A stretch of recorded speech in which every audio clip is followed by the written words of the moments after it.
Стук в дверь. Я жил совершенно обычной жизнью. Ничего не предвещало каких-либо перемен, пока ко мне не постучали в дверь. Этот стук разделил мою жизнь на до и после. Вечером свой выходной я, как обычно, бороздил интернет, просматривая мемы и ролики на ютубе. Стук в дверь. Изначально я не придал этому значения, так как у меня нет друзей, которые могут наведаться в гости без предупреждения. Да и я никого в этот вечер не ждал. Подумал, мол, дети балуются. Занялся своими делами. Стук в дверь, второй, третий. И с каждым разом он настойчиво усиливался. Отложив ноутбук и встав с дивана, я подошел к двери посмотреть в глазок. Никого. Открыв дверь и выйдя во двор, я никого не увидел. Подумал, действительно, дети балуются. Убежали, когда я подходил к двери. Закрыв дверь и вернувшись обратно на диван, я продолжил лазать в интернете. Снова стук в дверь. В этот раз я не стал ждать настойчивого стука. Подошел на цыпочках к двери, чтобы посмотреть в глазок и застать мелких хулиганов. На удивление никого не было, но стук продолжался. Я не на шутку испугался. В мистику и прочие странные явления я не верил.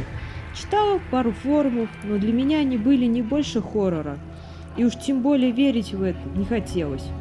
На всякий случай, перекрестившись, я вернулся обратно, надел наушники, чтобы не слышать странные стуки, и начал потихоньку засыпать. Сон на удивление не шел. Мне постоянно казалось, что кто-то ходит вокруг дома, заглядывает в окна и продолжает стучать. Примерно к 2 часам ночи я все же уснул.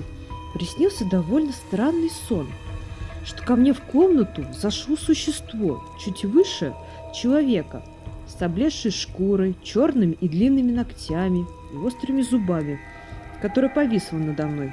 Схватив за запястье, оно смотрело на меня своими светящимися зелеными глазами, изучал и принюхивался. Проснувшись от этого кошмара, в небольшой прострации пошел на кухню, сделав себе попить кофе. Посмотрев на часы, я увидел, что сейчас час дня. Я работаю в интернете, и особой привязки к офису и времени у меня нет. «Как же хорошо!» – подумал я. Подойдя к зеркалу, чтобы умыться, я заметил небольшие царапины на запястьях и сразу вспомнил ночной кошмар. «А может, это был и не кошмар на самом деле?» – подумал я. «Но я же ничего не чувствовал, ни боли, ни запаха. Для меня это показалось довольно странным». И, войдя в сеть, начал искать похожие ситуации. Может, у кого-то похожая ситуация уже была, и он знает ответ? Искав в интернете, я не нашел полезной информации. В основном было, что призраки, монстры могут приходить во сне. И уж тем более увечий и царапин быть не может. Не найдя никакой полезной информации, я подумал, что, может, я сам себя во сне расцарапал и забыл про это. В этот вечер никаких стуков и странных явлений не происходило. Досмотрев фильм, лег спать.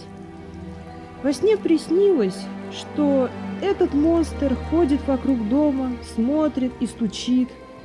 Найдя открытую форточку, он пролазит в окно и снова оказывается у меня в комнате.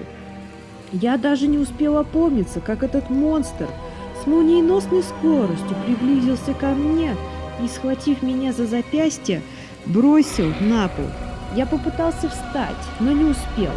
Монстр с сильным рычанием вцепился мне в горло и начал душить.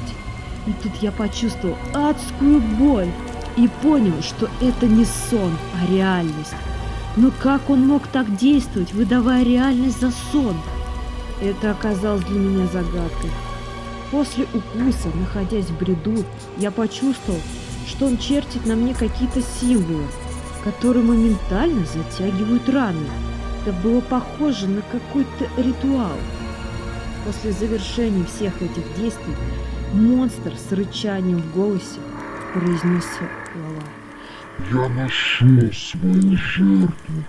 и передаю это проклятие тебе. Теперь ты будешь полуночным волком искать подходящую жертву для снятия проклятия с себя. На этом моя миссия завершена, и я могу спокойно уйти.